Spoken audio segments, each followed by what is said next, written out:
What's going on, YouTube? Car Craftsman, just finishing up the C300 in the shop. I wanted to bring you a video today. This is some of my best top 5 body shop tips, stuff that you can do to make your job a little bit easier, neater, and more productive. That's what we're all looking for, is faster, better quality work in a faster time. So if you guys got any good tips or anything like that, leave them in the comment section below. And as always, thanks for watching.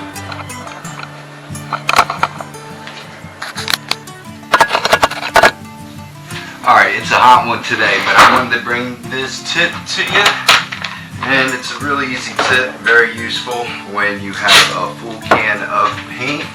And it's very difficult to get the paint out of this and accurately into your cup. So, this whole big gallon here, brand new, got it mixed up already at the paint shop. Give it just a little bit more. Now this tip, I'm telling you, really is a lifesaver if you don't have a lid that you dispense from. Take your tape, cover the lid. I'll give you a close-up of this here in a second. Man, it is a hot one in Pennsylvania today. I can't even believe it. It's about 105, I think. Now you're going to create a funnel with the tape, so it's important that you have it completely sealed down on top of itself. And you're going to create just a lip.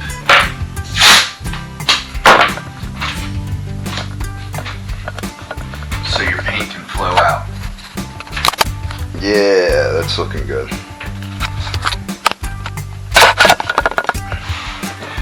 Adjust the CR ratio 4:1 with this primer. Pick it up and with some confidence ooze it in there. Oh my gosh, look at that. Perfect. We're gonna go to 3. And then tap it off.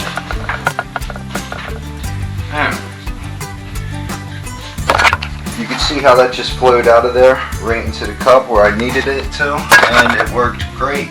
I'm going to add the hardener to this and then paint a car. But then the last thing I want to show you with this tip is you still have all this primer left around the rim, and it's really annoying when you go to put your lid back on there and it messes with you a lot. So what I have here is just a little pick, and I'm going to get into the lip where that seals.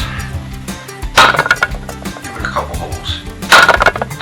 Everybody says, oh my god, you're gonna ruin your primer, this, that, and the other. Well, I don't have this stuff around long enough for it to really go bad. So when I have an opportunity to make my job a little bit cleaner and easier, I do it. You can see how that's running right down in there. Perfect. Just like I wanted it to.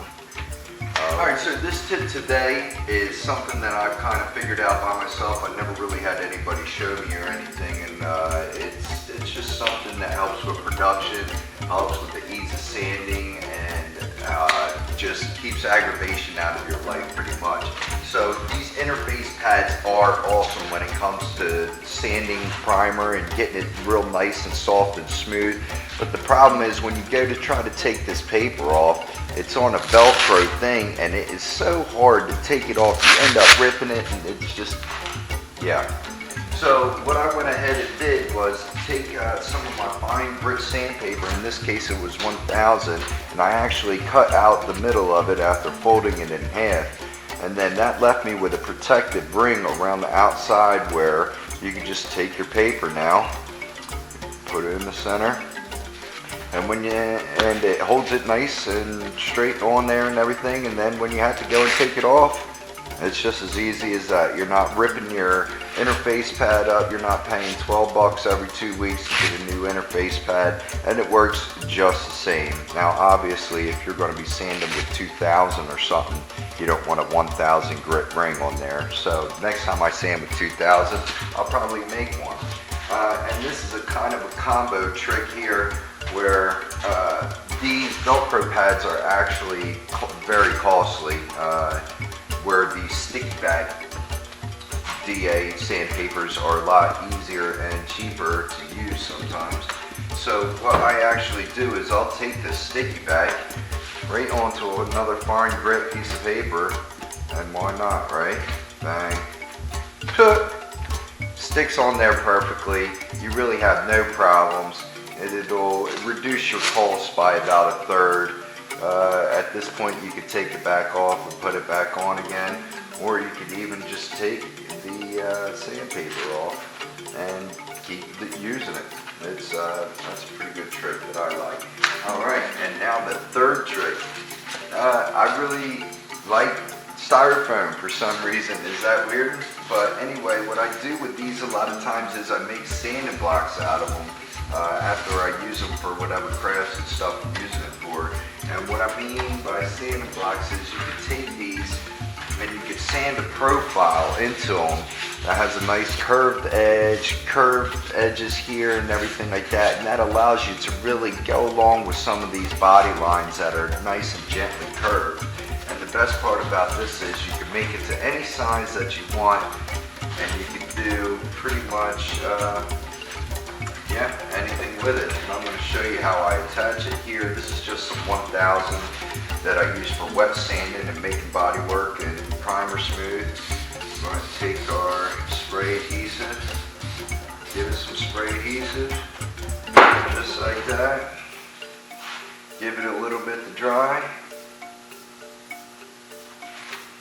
And then, it's really this simple. You put it right on there. You make it roll up along that contour. That spray adhesive is going to hold it on there even when it's wet. And now you got a nice contour here on your 1000 to really follow body lines and stuff like that. It works really good. And now for the coup d'etat. I think I'm not that smart. Don't hold me to that. A lot of times when you have door lines and stuff like that onto your project, what ends up happening is sometimes some of your body work gets in these type of body lines. So what you could actually do is, this is some 8 grit paper here. I'm going to just rip a piece of paper off here. I'm going to stick it right down in that body line and make sure that it really follows that contour really nice.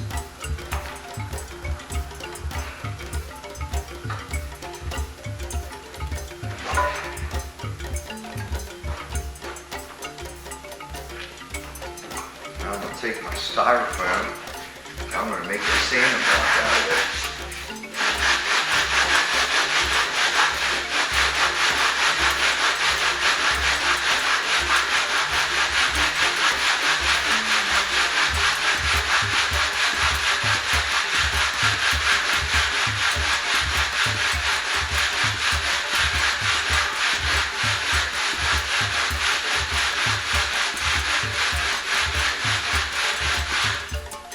Now if you know part of a body line is good and you know you're going to have to remake that body line somewhere else on your project, this is a great way to do it. Cheap, easy.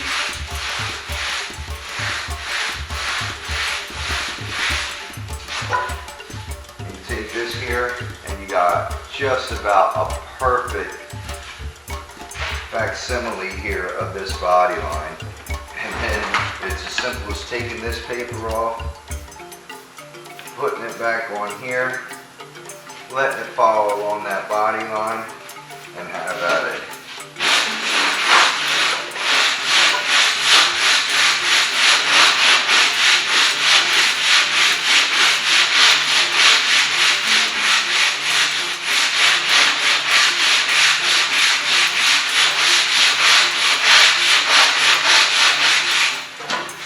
It's going to let you sand that body line back in there, and it'll follow that contour real nice. And yeah, one of my favorite tricks. Alright, so here's a tip on if you run out of some supplies. This here is a tri-stage Tahoe, and I'm trying to lay down a base coat to get some good coverage on it. There's a little imperfections on the first time I sprayed it here, so I went ahead and sanded it with 1000, and now it's got a lot of sand and dust on it, and I don't have a good tack rag right now, so I'm going to show you a way that I kind of make a tack rag. This here is adhesion promoter, great stuff. I spray it on damn near everything before I start painting. It just makes the paint stick, but it's also pretty tacky and sticky. What I'm going to do is I'm just going to spray that on the towel just real light. You don't even want it to look like there's any water on there. Give it a second to dry, air dry here, and then just go ahead and spray it on. And it's going to take all that dust and trap it right onto your towel, and you should have absolutely no problem with picking up every single little piece of dust, dirt, lint, or anything that's on this panel.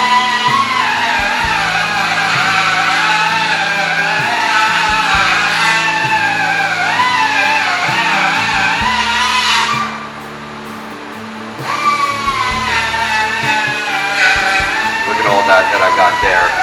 These are nice, and a great surface to just put your next coat of paint on. Ready for the next tip?